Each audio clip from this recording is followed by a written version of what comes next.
नमस्कार। स्वागत है आपका कहानियों की दुनिया में। प्रस्तुत है प्रेमचंद जी द्वारा लिखी कहानी गिला।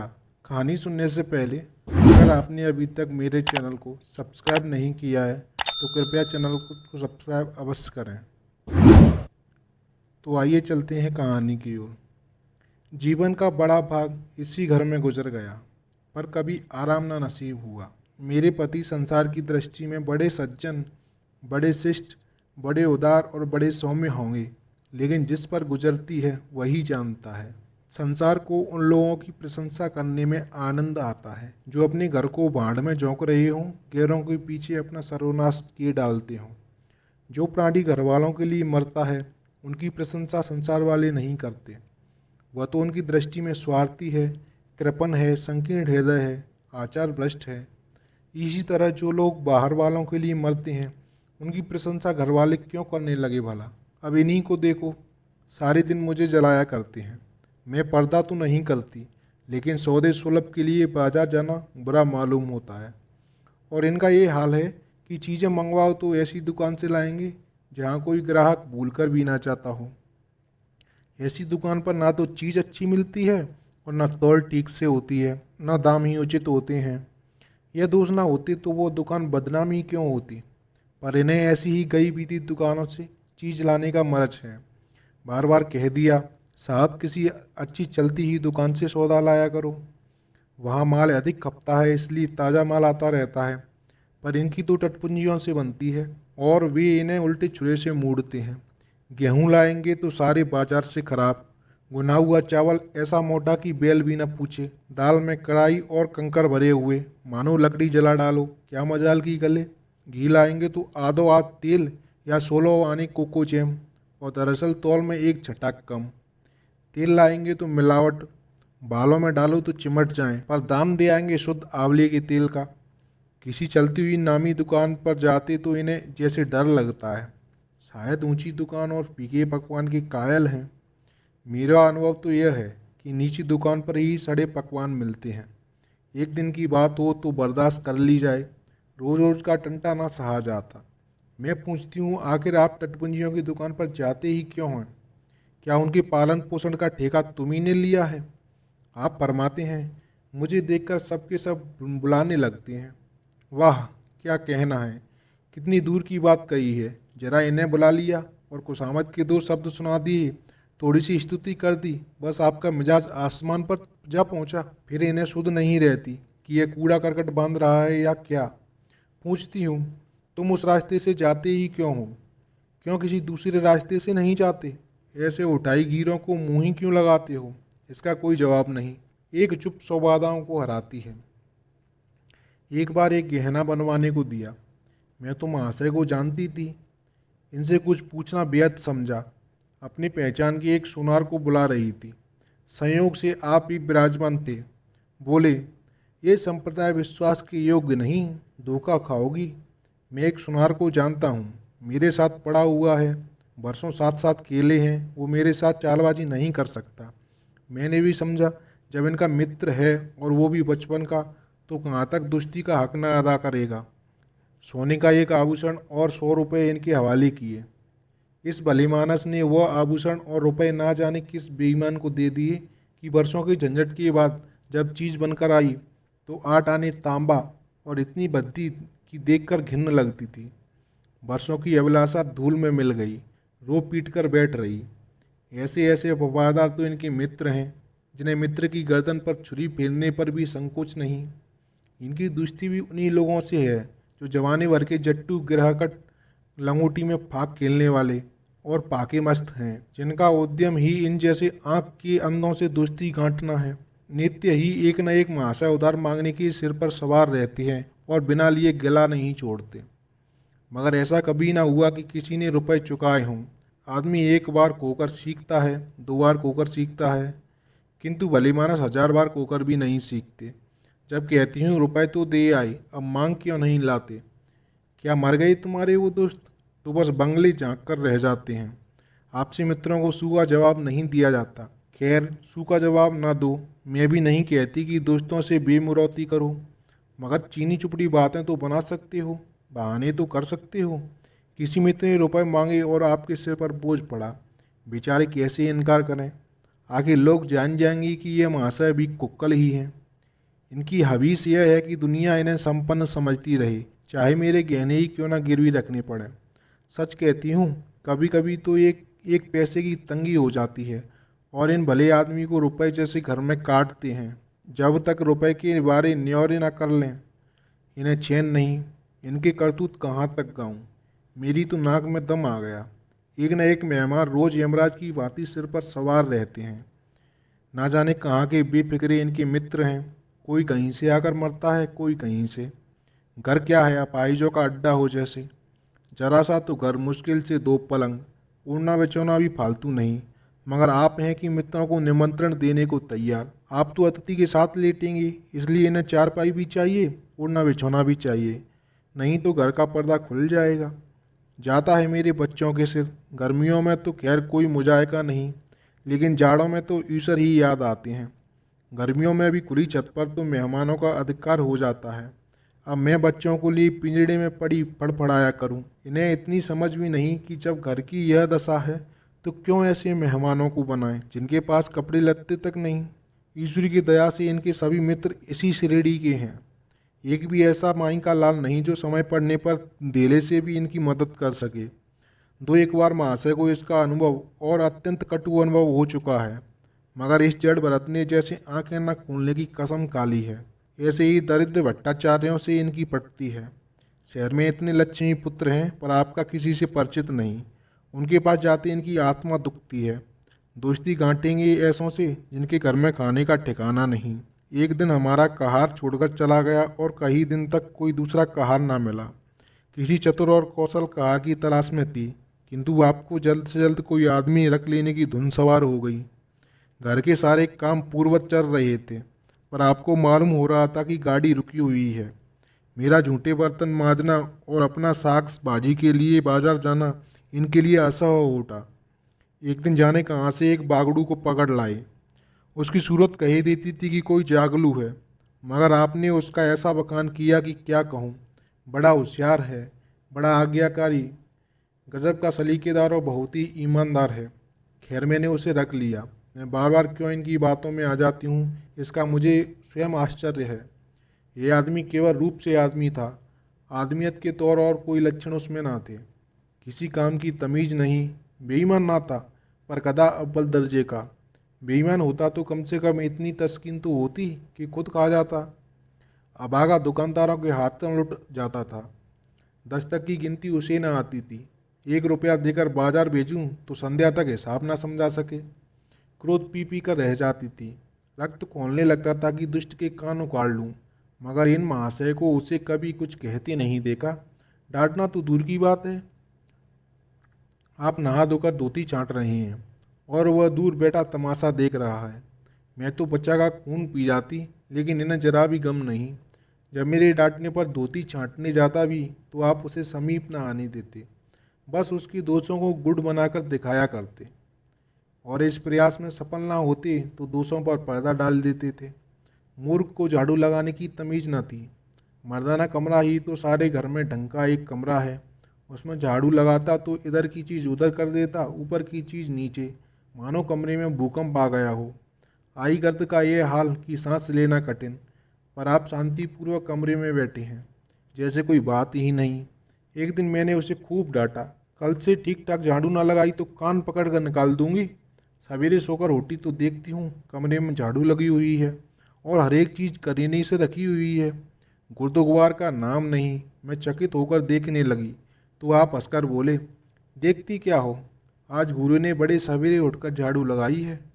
मैंने समझा दिया, तुम ढंग से तो बताती नहीं, उल्टे डांटने लग जाती हो। मैंने समझा, खैर दुष्ट ने कम से कम एक काम तो सलीके से किया। अब रोज कमरा साफ सुथरा मिलता। घूरे मेरी दृष्टि में विश्वासी बनने लगा। संयोग की बात, एक दिन मैं जरा मालूम से सवेरे उठ बैठी और कमरे में आई तो क्या देखती हूँ कि घूरे द्वार पर खड़ा है और आप तनमन से कमरे में झाड़ू लगा रहे हैं। मेरी आंखों में खून उतर आया। उनके हाथ से झाड़ू छीनकर घूरे के सिर जमा दी। हरामखोर को उसी दम निकाल बाहर किया। आप फरमाने लगे, उसका महीना तो चुका दो। बाहरी समझ, एक तो काम न करे, उस पर आंखें दिखाए, उस पर पूरी मजूरी भी चुका दूं। मैंने एक कौड़ी भी ना दी, एक कुर्ता दिया वो भी छीन लिया।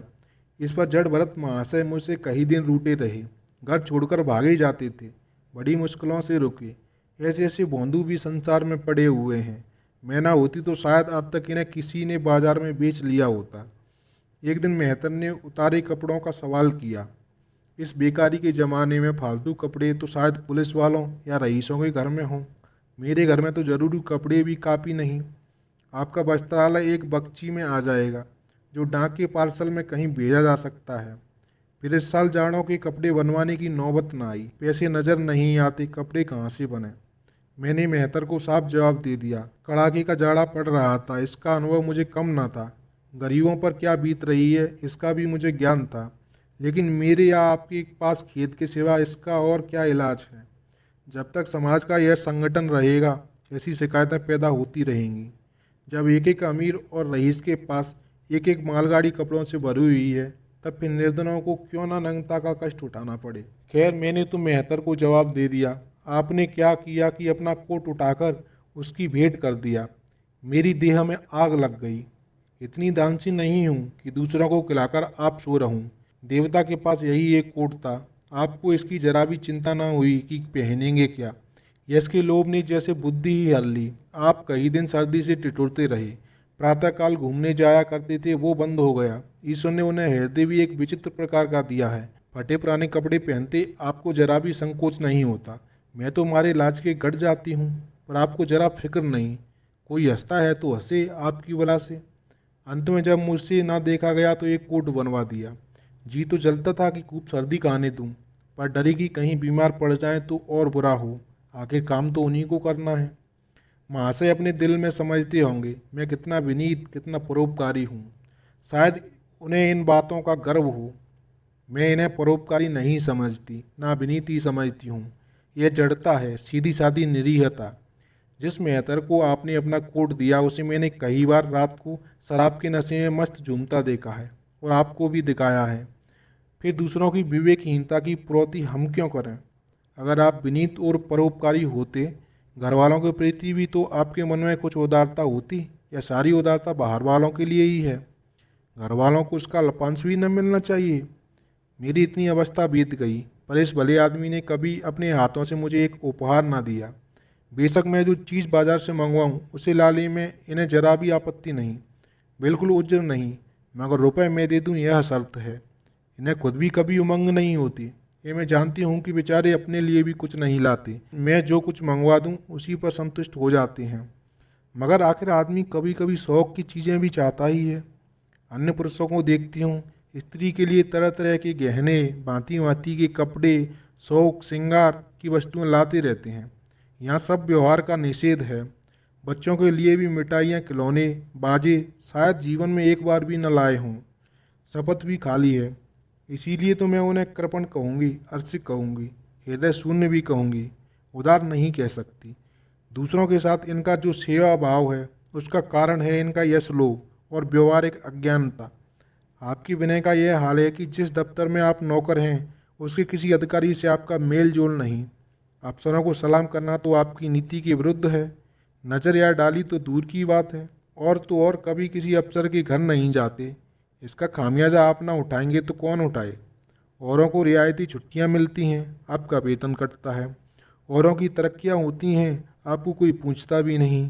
हाजिरी में 5 मिनट की देर हो जाए तो जवाब पूछा जाता है। बेचारे जी तोड़कर काम करते हैं। कोई बड़ा कठिन काम आ जाता है तो इन्हीं के सिर मढ़ा जाता है। इन्हें जरा भी आपत्ति नहीं। दफ्तर में इन्हें घीसू पिस्सू आदि उपाधियां मिली हुई हैं, मगर पड़ाव कितना ही बड़ा मारे, इनके भाग्य में वही सूखी घास लिखी है। यह विनय नहीं है, स्थानीय मनोवृत्ति भी नहीं है। मैं तो इसे समझ चातुरी का अभाव कहती हूँ, व्यवहारिक ज्ञान की क्षति कहती हूँ। आखिर कोई अफसर आपसे क्यों प्रसन्न हो? इसलिए कि आप बड़े मेहनती हैं। दुनिया का काम मुरौवत और रवादारी से चलता है। अगर हम किसी से खिंच रहे हैं तो कोई कारण नहीं कि वो भी हमसे ना खिंचा रहे। फिर जब मन में क्षोभ होता है तो वो दफ्तरी व्यवहार में भी प्रकट हो ही जाता है। जो मातहत अफसर को प्रसन्न लगने की चेष्टा करता है, जिसकी जात से अफसर का कोई व्यक्तिगत उपहार होता है, जिस पर वो विश्वास कर सकता है, उसका लिहाज वो स्वभावित करता है। ऐसे सरागियों से क्यों किसी को सहानुभूति होने लगी? अफसर भी तो मनुष्य हैं, उसके हृदय में जो सम्मान और विशिष्टता की कामना है वो कहाँ पूरी हो? जब अधीनस्थ कर्मचारी ही उससे फ्रंट रहे तो क्या उसके अफसर उसे सलाम करने आएंगे? आपने जहाँ नौकरी की वहाँ से निकाले गए या कार्य अधिक के कारण छोड़ बैठे। आपको कुटुंब सेवा का दावा है, आपके कई भाई भतीजे होते हैं, वो कभी इनकी बात भी नहीं पूछते। आप बराबर उनका मुंह ताकते रहते हैं। इनके एक भाई साहब आजकल तहसीलदार हैं, घर की मिल्कियत उन्हीं की निगरानी में है। वो ठाठ से रहते हैं, मोटा रख ली है, कई नौकर चाकर हैं, मगर यहाँ भूले से भी पत्र नहीं लिखते। एक बार हमें रुपए की बड़ी तंगी हुई। मैंने कहा, अपने भातराज जी से क्यों नहीं मांग लेते? कहने लगे, उन्हें क्यों चिंता में डालूं, उन्हें भी तो अपना खर्च है, कौन सी ऐसी बचत हो जाती होगी। जब मैंने बहुत मजबूर किया तो आपने पत्र लिखा। मालूम नहीं पत्र में क्या लिखा। पत्र लिखा या मुझे चकमा दे दिया। रुपए ना आने थे, ना आए। कई दिनों के बाद मैंने पूछा, कुछ जवाब आया श्रीमान के भाई साहब के दरबार से? फिर आपने रुष्ट होकर कहा, अभी केवल एक सप्ताह तो खत पहुँचे हुआ है, अभी क्या जवाब आ सकता है। एक सप्ताह और गुजर गया, मगर जवाब नदारद। जब आपका यह हाल है कि मुझे कुछ बातचीत करने का अवसर ही नहीं देते। इतने प्रसन्नचित्त नजर आते हैं कि क्या कहूँ। बाहर से आते हैं तो कुछ कुछ कोई ना कोई सिगूपा लिए हुए। मेरी खुशामदी भी खूब हो रही है, मेरे मैके वालों की प्रशंसा भी हो रही है, मेरे गृहबंधन का बखान भी असाधारण रीति से किया जा रहा है। मैं इन महाशय की चाल समझ रही थी। यही सारी दिलजोई केवल इसलिए थी कि श्रीमान के भाई साहब के विषय में कुछ पूछ ना बैठूं। सारे राजनीतिक, आर्थिक, सामाजिक और आचरिक प्रश्नों की मुझसे व्याख्या की जाती थी, इतने विस्तार और गवेषण के साथ कि विशेषज्ञ भी लोहा मान जाएं, केवल इसलिए कि मुझे वो प्रसंग उठाने का अवसर न मिले। लेकिन मैं भला कब चूकने वाली थी? जब पूरे 2 सप्ताह गुजर गए और बीमे के रुपए भेजने की मिति मौत की तरह सिर पर सवार हो गई, तो मैंने पूछा, क्या हुआ? तुम्हारे भाई साहब ने श्रीमुख से कुछ फरमाया या अभी तक पत्र नहीं पहुंचा? आखिर घर की जायदाद में हमारा भी कुछ हिस्सा है या नहीं? या हम किसी लौंडी दासी की संतान हैं? 500 रुपये साल का नफा तो 10 साल पहले था, अब तो 1,000 से कम ना होगा। पर हमें कभी एक कौनी कौड़ी भी नहीं मिली। मोटे हिसाब से हमें 2,000 मिलना चाहिए। 2,000 ना हो, 1,000 हो, 500 हो, 250 हो, कुछ ना कुछ तो मिलना ही चाहिए। बीमा के प्रीमियम भर के तो हों। तहसीलदार साहब की आमदनी हमारी आमदनी की चौगुनी है, रिश्वतें भी लेते होंगे, तो फिर हमारे रुपए क्यों नहीं देते? आप हैं कि हाँ करने लगे, कहने लगे, वो बेचारे घर की मरम्मत करवाते हैं, बंधुओं का स्वागत सत्कार करते हैं, नातेदारियों में भेंट बाट भेजते हैं, और कहाँ से लाभ हैं जो हमारे पास भेजें। वाह हरी बुद्धि!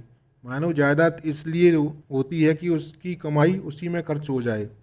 इस भले आदमी को बहाने गढ़ने भी नहीं आते। मुझसे पूछते, मैं एक नहीं 1,000 बता देती, एक से एक बढ़कर कह देते घर में आग लग गई, सब कुछ स्वाह हो गया, या चोरी हो गई, तिनका तक न बचा, या 10,000 का अनाज भरा था उसमें घाटा रहा, या किसी से फौजदारी हो गई उसमें दिवाला पिट गया। आपको सूझी भी तो लचर सी बात। तकदीर ठोक कर बैठ रही। पड़ोसी एक महिला से रुपए कर्ज लिए, तब जाकर काम चला। फिर भी आप भाई भतीजों की तारीफ में पुल बांधते हैं तो मेरे शरीर में आग लग जाती है। ऐसे कौरवों से ईश्वर बचाए। ईश्वर की दया से आपके 2 बच्चे हैं, 2 बच्चियां भी हैं। ईश्वर की दया कहूँ या कोप कहूँ, सबके सब इतने उद्यमी हो गए हैं कि खुदा की पनाह।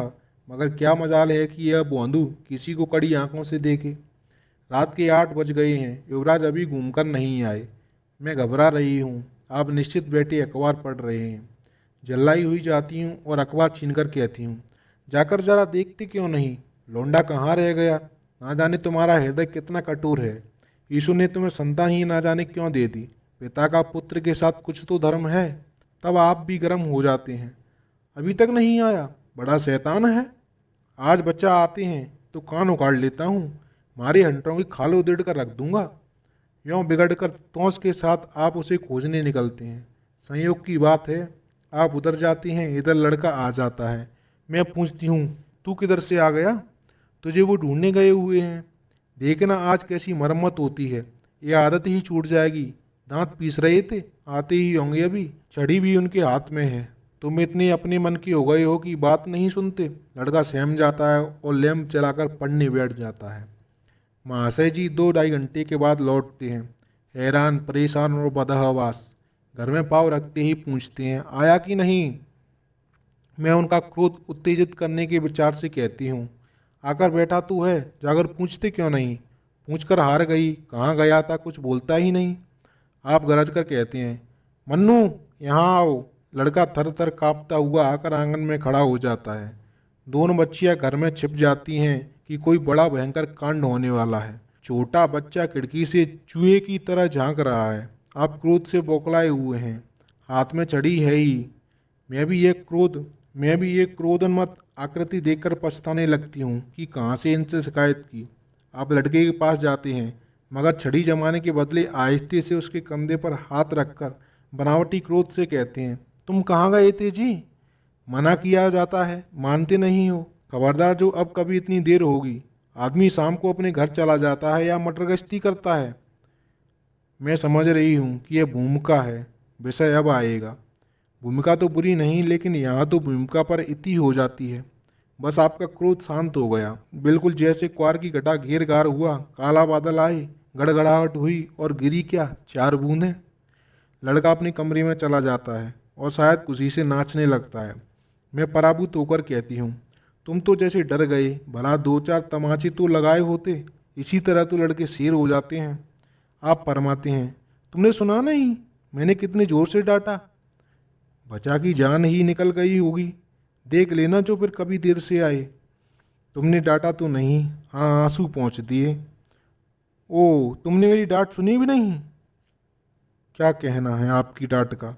लोगों के कान बहरे हो गए। लाओ तुम्हारा गला सहला दूं। आपने एक नया सिद्धांत निकाला है कि दंड देने से लड़के खराब हो जाते हैं। आपके विचार से लड़कों को आज़ाद रहना चाहिए, उन पर किसी तरह का बंधन, शासन या दबाव ना होना चाहिए। आपके मत से शासन बालकों के मानसिक विकास में बाधक होता है। इसी का यह फल है कि लड़के बेनकेल के ऊँट बने हुए हैं। कोई 1 मिनट भी किताब खोलकर नहीं बैठता। कभी गुल्ली डंडा के, कभी गोलियां, कभी कनकौवे। श्रीमान भी लड़कों के साथ खेलते हैं। 40 साल की उम्र और लड़कपन इतना। मेरे पिताजी के सामने मजाल थी कि कोई लड़का कनकौवा उड़ा ले या गुल्ली डंडा खेल सके। खून पी जाते। प्रातःकाल से लड़कों को लेकर बैठ जाते थे। स्कूल से ज्यों ही लड़के आते फिर ले बैठते थे। बस संध्या समय आधे घंटे की छुट्टी देते थे। रात को फिर जोतते थे। यह नहीं कि आप तो अखबार पढ़ा करें और लड़के गली गली भटकते फिरें। कभी कभी आप सींग काट कर बछड़े बन जाते हैं, लड़कों के साथ ताश खेलने बैठा करते हैं। ऐसे बाप का भला लड़कों पर क्या रौब हो सकता है। पिताजी के सामने मेरे भाई सीधे ताक नहीं सकते थे। उनकी आवाज़ सुनते ही तहलका मच जाता था। उन्होंने घर में कदम रखा और शांति का साम्राज्य हुआ। उनके सम्मुख जाते लड़कों के प्राण सूखते थे। उसी शासन की यह बरकत है कि सभी लड़के अच्छे अच्छे पदों पर पहुंच गए। हाँ, स्वास्थ्य किसी का अच्छा नहीं है तो पिताजी ही का स्वास्थ्य कौन बड़ा अच्छा था। बेचारे हमेशा किसी न किसी औषधि का सेवन करते रहते थे। और क्या कहूँ, एक दिन तो हद ही हो गई। श्रीमान जी लड़कों को कनकौवा उड़ाने की शिक्षा दे रहे थे। यों घुमाओ, यों गोता दो, यों खींचो, यों ढील दो, ऐसे तन मन से सिखा रहे थे मानो गुरु मंत्र दे रहे हों।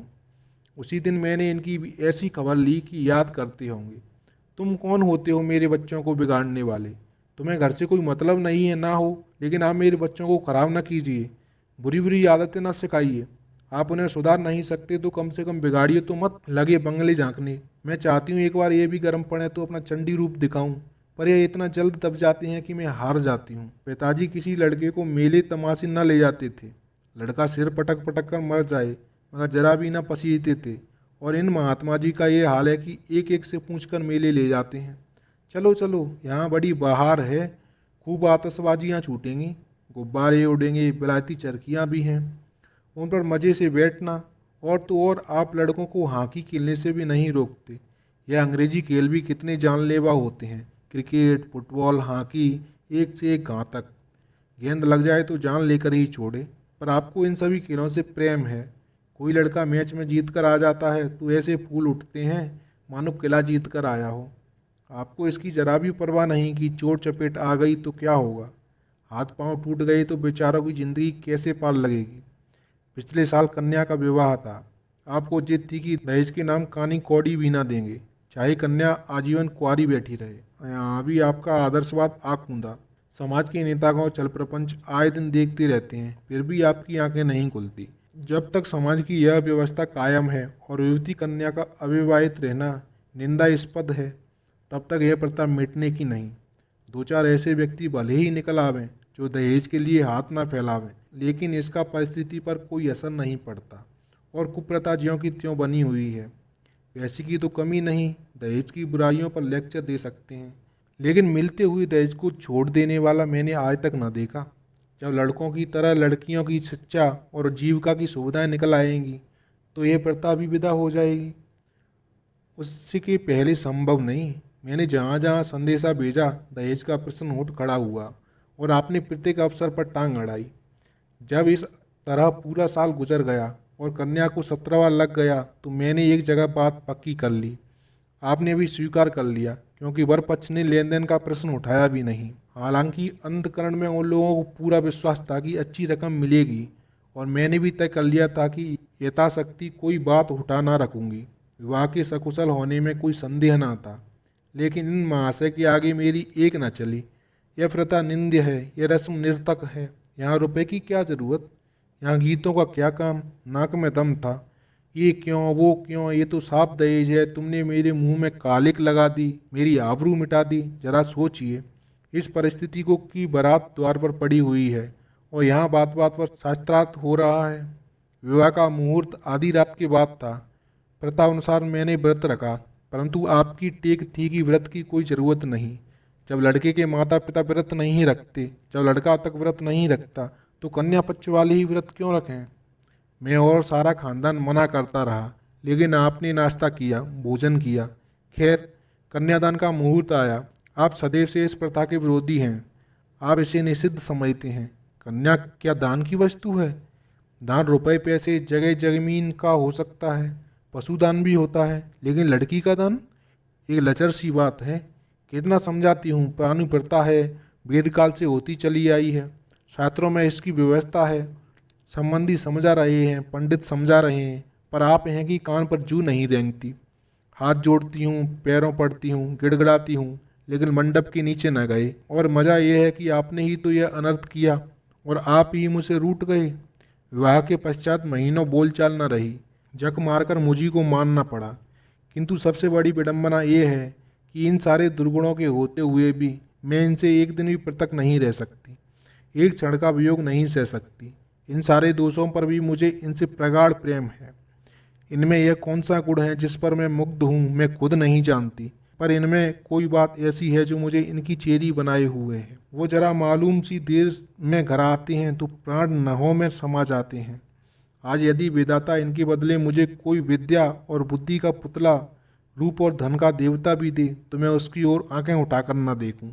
यह धर्म की बेड़ी नहीं है, कदापि नहीं, प्रथागत पातिव्रत भी नहीं, बल्कि हम दोनों की प्रकृति में कुछ ऐसी समताएं, व्यवस्थाएं उत्पन्न हो गई हैं, मानो किसी मशीन के कल पुर्जे की प्रकृति में कुछ ऐसी समताएं, व्यवस्थाएं उत्पन्न हो गई हैं, मानो किसी मशीन के कल पुर्जे घिस घिसाकर फिट हो गए हों और एक पुर्जे की जगह दूसरा पुर्जा काम ना दे सके, चाहे वो पहले से कितना ही सुडौल, नया और सुदृढ़ क्यों ना हो। जाने हुए रास्ते से हम निशंक आंखें बंद किए चले जाते हैं। उसके ऊंच नीच, मोड़ और घुमाव सब हमारी आंखों में समाये हुए हैं।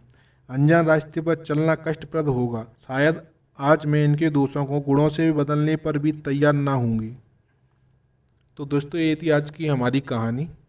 अगर कहानी पसंद आई हो तो वीडियो को लाइक और शेयर कर चैनल को सब्सक्राइब अवश्य करें। आगे आपसे मुलाकात होगी एक और नई कहानी के साथ।